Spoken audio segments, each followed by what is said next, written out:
News.com. All right. Some Vol fans scream for Tim Banks' head after every loss. And this offseason, I've continued to read, as I just said in the tease, I keep saying, well, if they're going to make the playoff, they're going to have to fix that defense.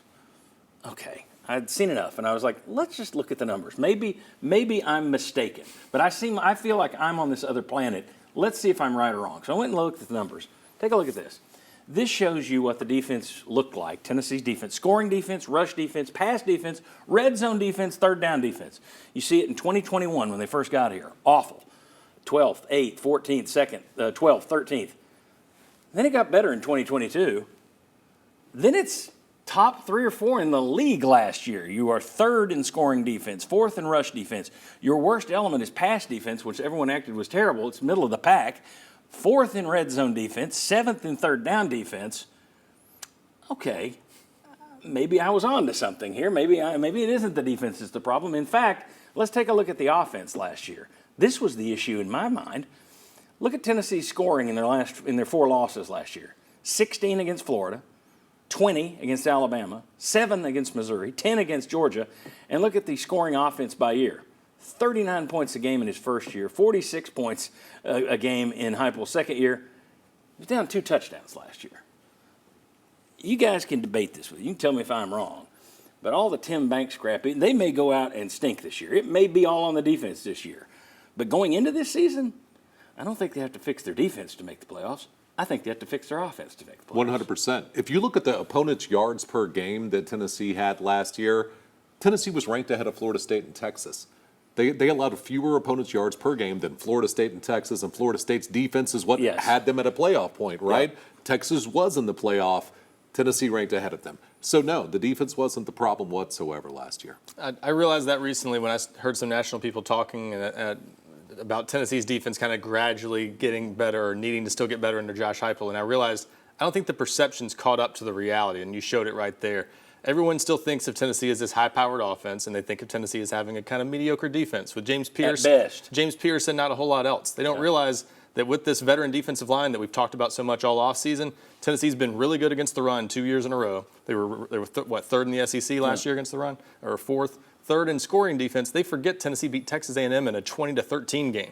That showed they can win with defense. So they've come a lot farther than people realize. I think they were 27th or so nationally in scoring defense. So top 30-ish. That's a pretty good defense. So, but the second part of your thesis to me is key. Yep. You have to fix the offense, and I think you will. I think a lot of that offense goes back to one issue. And see, that's why I think people have the right idea. They just don't have the right narrative. The idea is that Tennessee might be a borderline playoff team this year. The reason for that, though, is because they've had the defense last year. The front 7 still should be pretty good, and now you've got the offense you think in better shape to have a big year. So you should have the two working together for the first time. Yeah, and I think people expect you to go out and not give up more than 14 points a game ever. I remember a few years ago when they beat Alabama 52-49. It's like, well, you gave up 49 points to Alabama. Yes, and they gave up 52 to you. Yeah.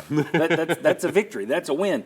That's what college football is now. Yeah. There's not a defense in the country, unless you're playing a really scrubbed schedule, that isn't going to be hammered one game. You're just not going to show up for 12 straight games and hold the opponent down.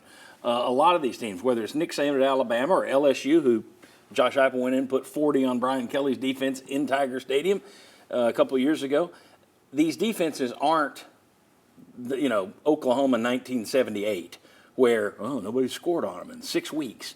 So whenever they give up big points, people always scream for Banks' head.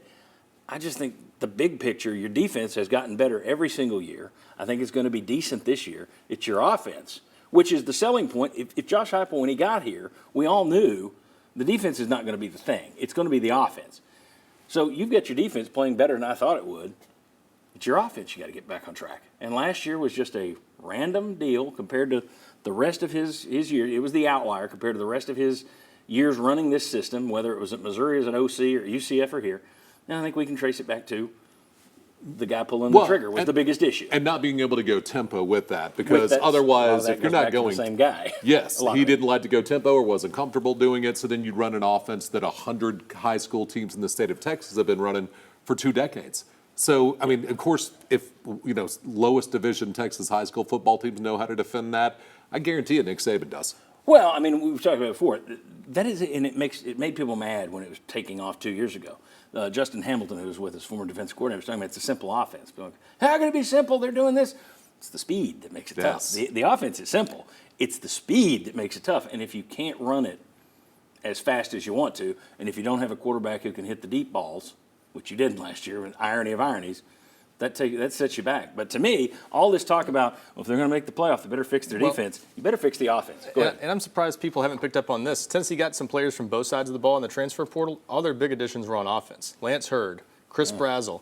They had to fix the offense to make sure they Two tight ends. exactly. Yeah. So that the defense was fine. They patched it up with some veterans that can play, but the high-profile additions, those were on offense. Tennessee needed to improve there, and they knew it. Yeah. All right, very good. When we come back, the House settlement is it's calling on schools to now share revenue with their athletes, $20 million to $23 million a year. That sounds great. Everybody knows that it's great for the SEC and the big football powers.